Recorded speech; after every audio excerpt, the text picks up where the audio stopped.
Ok, xin chào các bạn.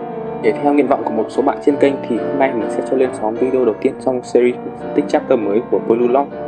Theo dòng mạch truyện thì trận đấu phân 3 đội bóng mạnh nhất giải và ai là tiền đạo xuất sắc nhất đang diễn ra đầy kịch tính và hấp dẫn. Trận đấu hiện tại đang rất nảy lửa và Paris Saint-Germain là đội đã chơi lấn lướt hơn với 2 cú sút về phía cầu môn và đã thực hiện thành một bàn thắng. Vậy những gì đã xảy ra từ chương 249 đến chương 252? Hãy cùng xem qua nhé.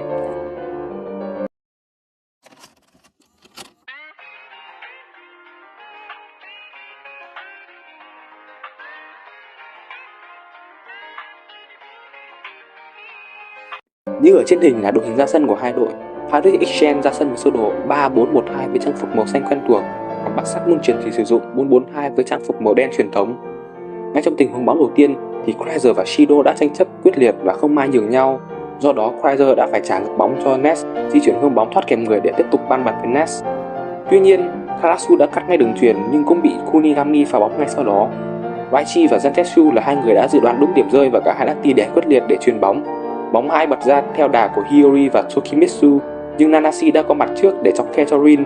Vậy nhưng Isagi đã có mặt kịp thời để pha bóng ra biên để tránh một tình huống áp thành của Kiichi.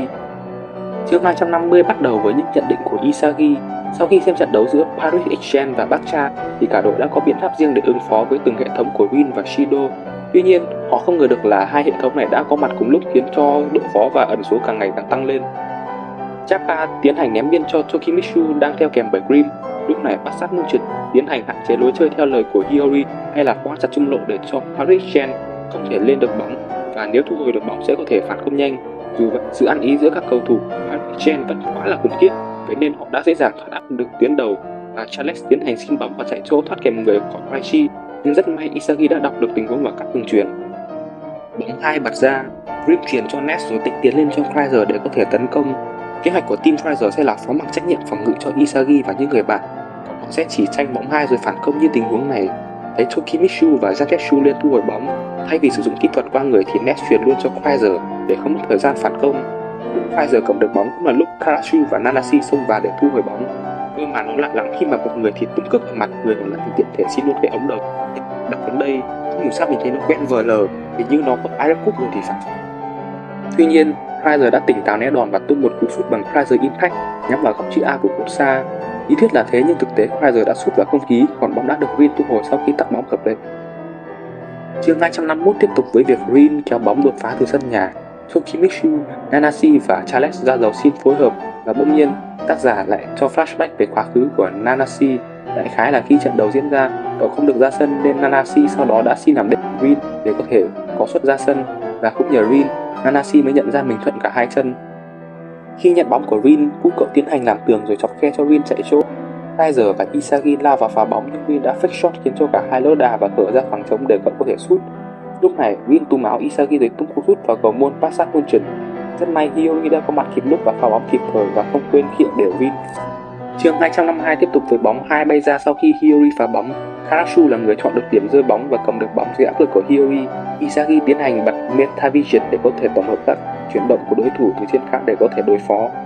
Tuy nhiên, khác với dự đoán của Isagi, thay vì cố gắng đưa vào vòng cấm thì Karasu lại trả ngược cho Charles.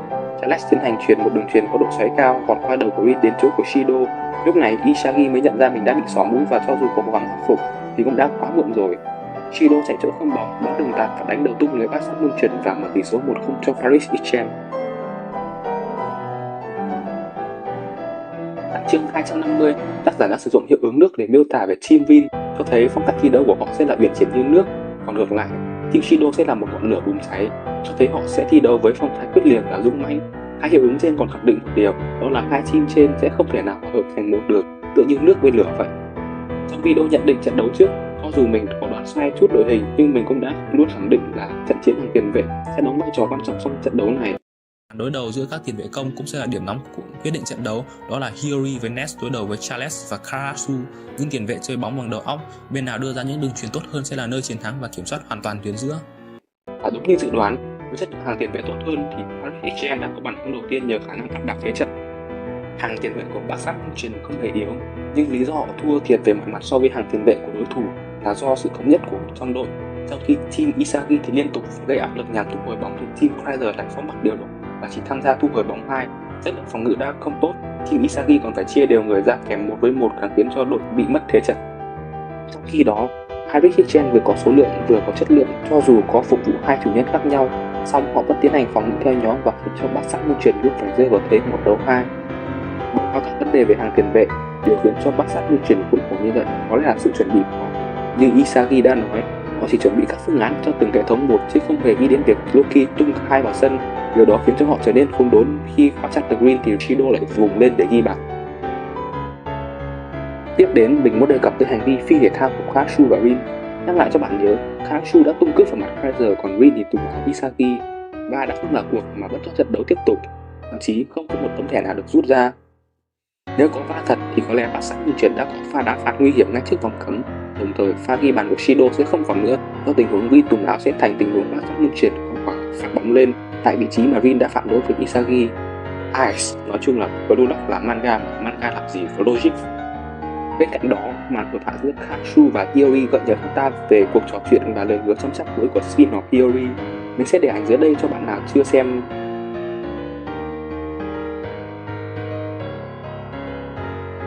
Và câu hỏi cuối cùng mình đặt ra đó là làm thế nào để bát sát luân chuyển lấy lại thế trận. Theo ý kiến của mình, để khắc chế Hybrid Gen, họ cần phải hạn chế tầm hoạt động của Rin, Shido và Charles. Có lẽ Hiyori, Raichi cùng với Kijora sẽ được yêu cầu để theo kèm họ. Khả năng đọc tình huống của Hiyori sẽ hạn chế Rin, sự cơ động của Raichi sẽ phong tỏa được Shido, còn Kijora sẽ chỉ cần man mắt Charles. Isagi lúc này sẽ là người bọc lót cho 3 người ở phía trên nếu họ bị hoang người. Khi tấn công thì tam giác giữa Hiyori, Isagi và Kijora sẽ rất khả thi. Ngoài ra họ có thể lợi dụng Pfizer, bắt hắn ta phải mất công kéo bóng rồi nhẹ nhàng thu hồi để có thể tấn công.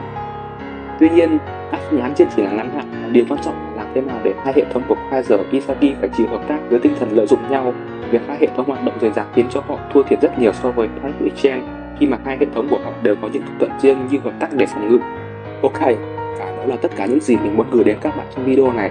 Hãy nhớ rằng mình sẽ phân tích gộp 3 đến 4 chap trong một video. Sau đó video phân tích tiếp theo sẽ có khoảng trong 1 tháng nữa nhé. Và nếu bạn muốn xem qua các nhận định sớm thì hãy ghé qua fanpage 8bit Blue Lock trên Facebook hoặc hãy xem qua và cùng chạy xanh nếu muốn tìm hiểu về nhiều các khía cạnh khác nhé. Bây giờ thì bye bye.